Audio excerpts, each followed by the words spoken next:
आपदा के समय रमेश चंद्र के मध्यवर्गीय परिवार के भूखे मरने की नौबत आ गई।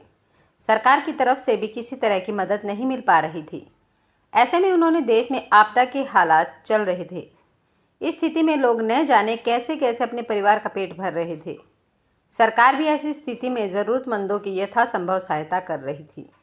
लेकिन एक परिवार ऐसा था जिसे खाने के लाले पड़े थे। सरकार से भी उसे कोई मदद नहीं मिल पा रही थी। ऐसी स्थिति में रमेश चंद्र ने आपदा राहत कंट्रोल रूम में फ़ोन किया। नमस्कार जी, क्या आप आपदा राहत कंट्रोल रूम से बोल रहे हैं? हाँ जी, बोलिए, मैं आपदा राहत कंट्रोल रूम से ही बोल रहा हूँ। दूसरी तरफ से आवाज़ आई।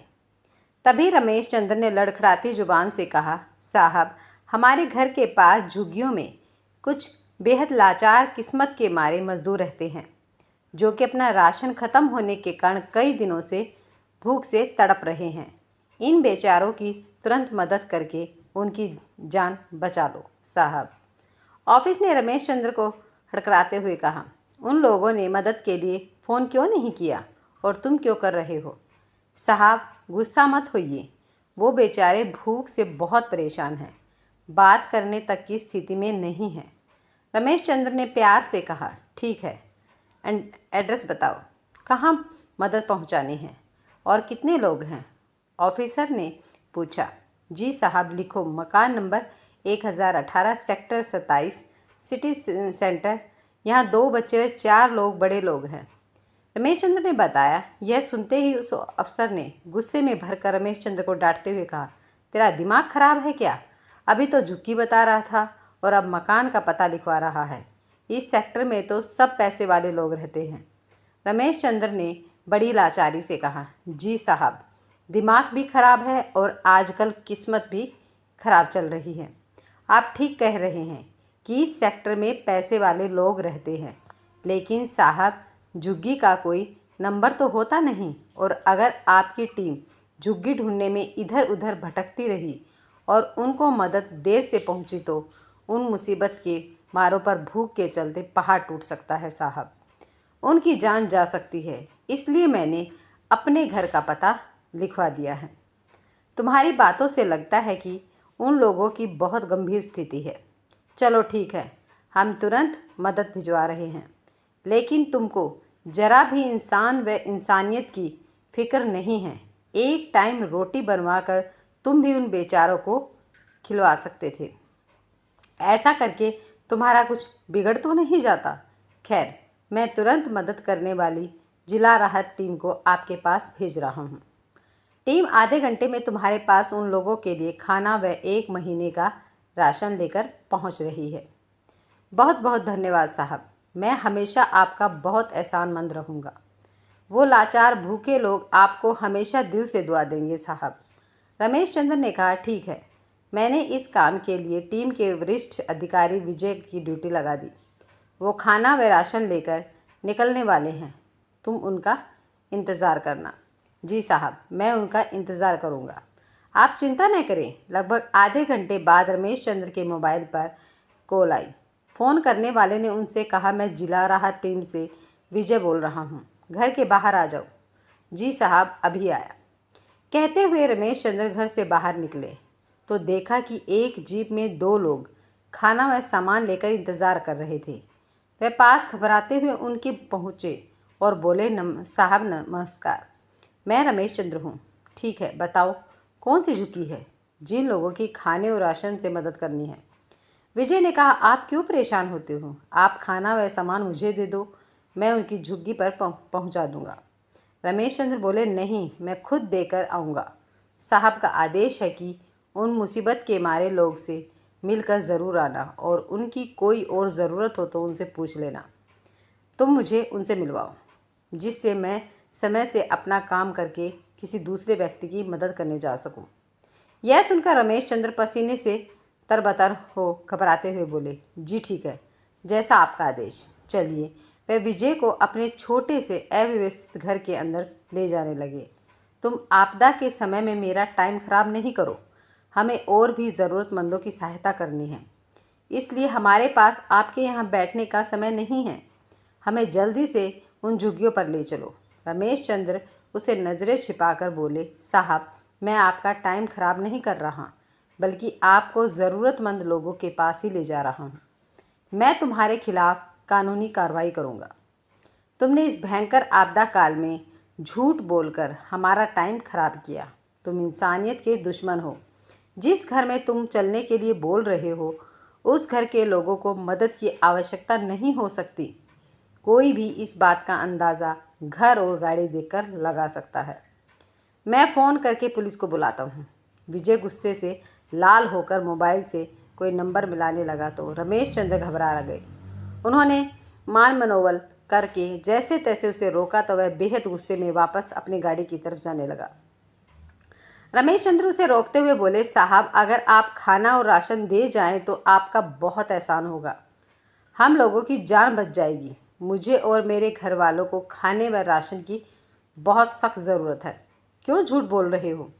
तुमको ज़रूरतमंद लोगों का अधिकार मारते हुए शर्म नहीं आती?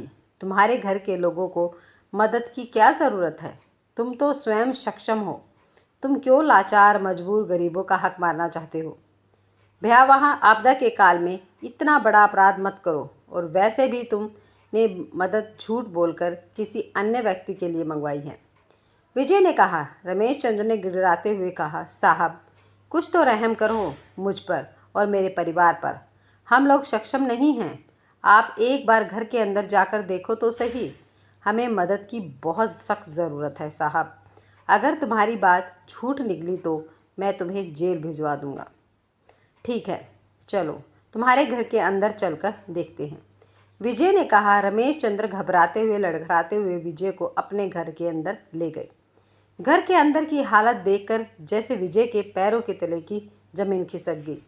उसकी आंखें फटी की फटी रह गई। वहाँ पर भूख से बिलखते 12 व 15 साल के 2 बच्चे और रमेश चंद्र के बुजुर्ग माता पिता और उनकी 40 वर्षीय पत्नी मौजूद थी। उन सभी की स्थिति बेहद दयनीय थी। यह देखकर विजय कुछ बोल नहीं पाया। उसने तुरंत उन लोगों की जांच के लिए डॉक्टर को बुलाने के लिए फ़ोन किया और साथ आए आदमी से गाड़ी से खाना व राशन घर के अंदर रखने के लिए कहा। यह सब देखकर रमेश चंद्र की आंखों से आंसू की धारा फूट पड़ी और कहा, साहब, आज आपने मेरे परिवार की जान बचाकर मुझको हमेशा के लिए अपना ऋणी बना लिया। साहब, मेरा परिवार 1 हफ्ते से भूखा है और मुझको कोई मदद नहीं मिल रही थी। इसलिए आज मैंने परिवार की जान बचाने की खातिर जुगुए के नाम पर झूठ बोलकर राहत सामग्री मंगवाई थी। रमेश चंद्र जमीन पर बैठकर फूट फूट कर रोने लगे। विजय ने उन्हें धीरज बंधाते हुए कहा, जब तक डॉक्टर साहब आते हैं तब तक ज़रा मुझे अपने बारे में विस्तार से बताओ। यह घर और गाड़ी तो तुम्हारी ही है ना? हाँ साहब, यह घर भी मेरा है और यह गाड़ी भी मेरी है।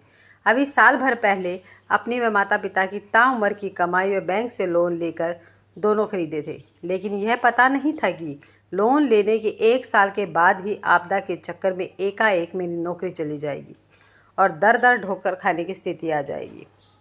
साहब, हमारी कमाई तो बैंक का लोन भरने व बच्चों की पढ़ाई में ही ख़त्म हो जाता है। घर का खर्चा पिताजी की पेंशन से बड़ी ही मुश्किल से चल पाता है। हमारे पास किसी तरह की कोई भी बचत हो ही नहीं पाती। लेकिन अब तो खाने के भी लाले पड़ गए हैं। हम मध्यवर्गीय तो आज के व्यवसाय दिखावे वाले दौर में केवल कर्ज चुकाने के लिए जिंदा है। रमेश चंद्र ने अपनी व्यथा सुनाई। लेकिन तुम अपने पड़ोसियों, परिचितों, रिश्तेदारों, यार दोस्तों से तो मदद मांग सकते थे, विजय ने कहा।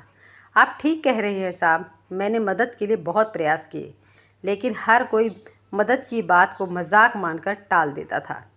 यह उधार की गाड़ी व मकान आज मेरी व मेरे परिवार की जान का दुश्मन बन गया है। इसके चलते कोई भी मेरी मदद करने के लिए तैयार नहीं है। कई बार मदद के लिए आपदा राहत कंट्रोल रूम में भी फ़ोन किया, लेकिन उन्होंने भी परिचय सुनते ही मुझे छिड़क दिया और दुत्कारते हुए कहा कि तुम गरीबों का हक मारना चाह रहे हो। मैं खुद कई बार सामाजिक संगठनों द्वारा बंटने वाले भोजन व राशन भी लेने गया, पर वहाँ पर वो लोग मदद करते समय फ़ोटो खींच रहे थे। इसलिए शर्म व बच्चों के भविष्य के बारे में सोचकर मैं बार बार वहाँ से वापस आ जाता था। रमेश की दयनीय स्थिति समझने के बाद विजय की आंखों में आंसू आ गए। वह निशब्द हो गया। वह सोचने लगा कि एक मध्यवर्गीय परिवार भी इतने गंभीर आर्थिक संकट में हो सकता है।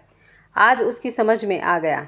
इतने में घर के गेट पर डॉक्टर की गाड़ी आ रुकी, तो विजय उस गाड़ी के पास पहुंचा और डॉक्टर को घर के अंदर ले गया। डॉक्टर ने घर के सभी लोगों का चेकअप किया। चेकअप करने के बाद डॉक्टर ने बताया, भूख के चलते इन लोगों की हालत बहुत ख़राब है। अगर इनको आज समय पर भोजन और चिकित्सा नहीं मिलती तो इनकी जान भी जा सकती थी। अब मैंने इनको 1 हफ्ते की दवाई व विटामिन की गोलियां दे दी है। अपना मोबाइल नंबर भी दे दिया है। अगर कोई दिक्कत होगी तो मुझे फ़ोन करके बुला लेंगे। वैसे 1 हफ्ते बाद मैं खुद इन दोनों को देखने आ जाऊंगा। खाना खाने के बाद ये एक एक खुराक दवा ले लेंगे और बाकी कैसे खानी है वह भी समझा दिया है।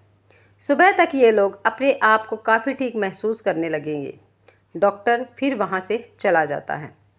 विजय ने भी रमेश चंद्र को अपना पर्सनल नंबर देते हुए कहा, आज सच में तुमने मेरी आंखें खोल दी। शासन, प्रशासन व जिला राहत टीम ने यह कभी भी नहीं सोचा था कि एक मध्यवर्गीय परिवार पर भी आपदा के कारण इतनी भयंकर मार पड़ सकती है। मैं अभी ऑफिस जाकर अपने सीनियरों की स्थिति से अवगत कराऊंगा और उनसे भविष्य के मध्यवर्गीय परिवारों की मदद का भी प्रावधान करने की बात कहूँगा। साहब, मेरा भी आपसे एक यही निवेदन है कि सरकार को अब मध्यवर्गीय परिवारों की मदद के लिए भी ध्यान देना चाहिए, क्योंकि सामाजिक संस्थाओं द्वारा मदद करते समय फ़ोटो खींचने की वजह से कई लोग चाहते हुए भी उनसे मदद नहीं ले पाते। यह मजबूरी व लाचारी उनके जीवन पर बहुत भारी पड़ सकती है, इसलिए सरकार को उनका ध्यान रखना चाहिए। रमेश चंद्र ने कहा, बिल्कुल, तुमने हमारी आंख खोल दी है और हम मध्यवर्गीय परिवारों के सहयोग के लिए भी हर संभव प्रयास करेंगे। विजय ने अपनी जेब में रखे 5,000 रुपये निकाल कर रमेश को दिए, तो रमेश ने पैसे लेने से इनकार कर दिया। बहुत इनकार करने के बाद भी विजय ने अधिकार के साथ जबरन पैसे देते हुए कहा, सबका ध्यान रखना, कोई दिक्कत हो तो मुझे फ़ोन करना। अच्छा, अब मैं चलता हूँ। इसके बाद वह गाड़ी में बैठकर आंखों में आंसू लिए अपने ऑफिस की तरफ यह सोचता हुआ चल दिया कि धनवान लोगों के पास दौलत की कोई कमी नहीं। वे आपदा में भी साधन इकट्ठा करके जीवन जी लेते हैं। गरीब की मदद सरकार व समाज सेवी और धनवान लोग करते हैं, लेकिन एक मध्यवर्गीय परिवार के पास न तो दौलत है न वो गरीब। जो कोई उसकी मदद करे, ऐसे में वो आपदा के वक्त कैसे अपना और अपने परिवार का गुजारा करेगा। सरकारी तंत्र को भी इस तरह के हालात बनने से पहले ही मध्यवर्गीय परिवारों की इस समस्या का समाधान करना चाहिए। हमारे देश के सिस्टम को ध्यान रखना चाहिए कि मजबूरी, लाचारी किसी भी वक्त किसी भी व्यक्ति के सामने आ सकती है। इसलिए हमेशा मानवीय मूल्यों व संवेदनाओं के आधार पर मदद का प्रावधान करना चाहिए।